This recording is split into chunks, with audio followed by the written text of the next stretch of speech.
Roughly 20 years ago, I was teaching middle school math when a male student walked in my room that did not belong there and looked at me and then left.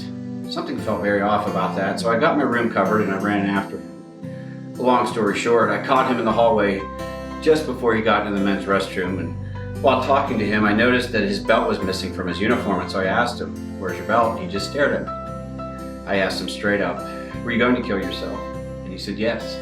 I was going to hang myself with my belt in the bathroom, but I walked into your classroom one last time to see if anybody actually cared about me."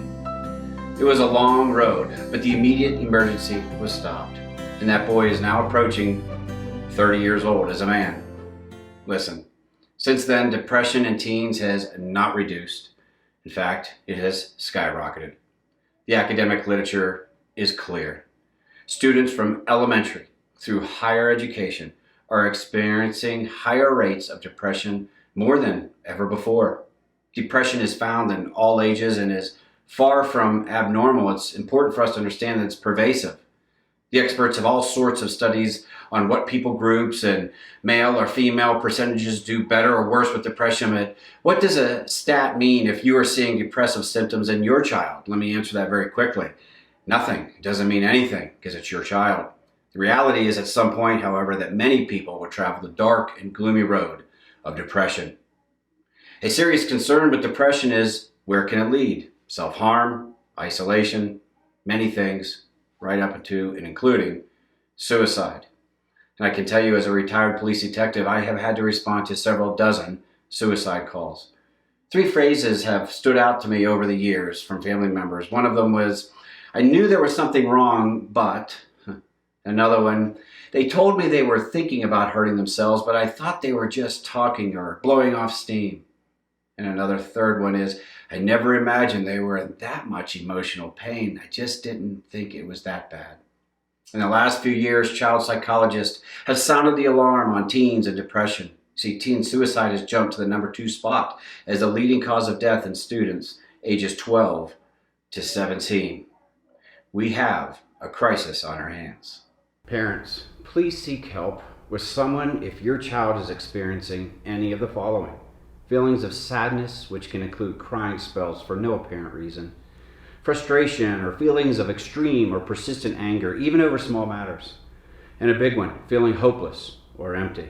Another is irritable or annoyed mood, a loss of interest or pleasure in activities that they used to enjoy. A loss of interest in or conflict with family and friends, and a low self-esteem. Feelings of worthlessness or guilt, fixation on past failures or exaggerated self-blame or self-criticism, extreme sensitivity to rejection or loss, and the need for excessive reassurance. They have trouble thinking and concentrating, making decisions and remembering things. An ongoing sense that life and the future are just grim. Frequent thoughts of death, dying, and they might even mention thinking about suicide. I've had to deal with 17 incidents of teens contemplating or attempting suicide since entering education. I tell you that to hammer home this.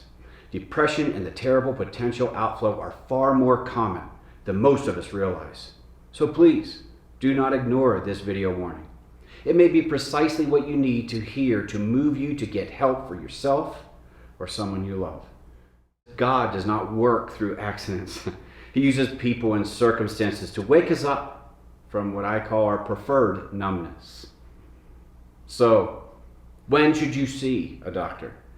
Of course, it's always your call. No one knows your child better than you. But professionals tell us it is time to see a doctor when their depression begins to interfere with their life, and somehow, just before you think your child's at their wit's end. Somewhere in there, know your child and act. Be wise, not immature. Admit you're past your ability to provide adequate help. There are times when we must admit personal defeat and get more people to help you, us, in this battle for life. Do not throw blame on them. And do not call them or even make them feel stupid in any way for feeling this way or thinking these thoughts. They are far from that. Not everyone you see has life figured out. I know I'm far from this goal. Not everyone has the same abilities, and not everyone has the same life experiences to pull from. So what can you or should you do? The key? Take action. Respond with love, compassion, kindness. and understanding. Normalize their emotions of wanting to get away from the pain of life. I would venture to guess that most of us have felt that, at least at some point. One phrase stands out as a trigger phrase that someone needs emergency intervention now, and that is, I just feel hopeless. Or any phrase that talks about expressing this idea of hopelessness. That's when you know that they are at that point.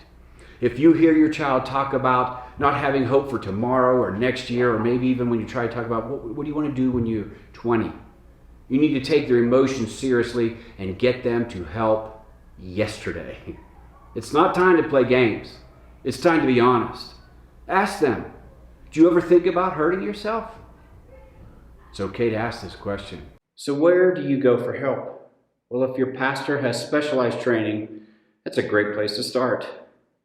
One issue is that many pastors do not have that level of expertise, which is okay, but it's not okay to think they can solve the issue when they are not trained or equipped in that area. Perhaps they know of someone ready and professionally able to provide real and lasting help. That is fantastic. Again, a pastor can be a good start depending upon their background. You can also look at reputable websites to check your thoughts and your feelings on what's going on in your life and your child's life. For example, psychmed.info provides a free online test. There is also the National Suicide Prevention Lifeline at 1-800-273-TALK or 8255. But a student is more likely to feel comfortable online talking to somebody they don't know. The group has a 24/7 web chat. I love this option right here, the crisis text line 24/7-365-741-741. Can I ask you a question? What would you do if your child came home and had a broken bone, maybe a femur? And how quickly would you take care of it? You see, I find we are quick to fix a problem we can see, but we become reluctant to help those with, hidden brokenness. I think at least partly because we fear cultural embarrassment, maybe the stigma that comes with it, at least that we think comes with it. See, a broken bone can mend if given proper care, and everyone is openly rooting for that patient to get better. That's not so true when someone's mind needs fixing. It seems like we tend to ignore that it's there. See, a mind that is not clear but can be free once again if given proper care, then we need to do something about it. The time to act is now. Thank you for listening.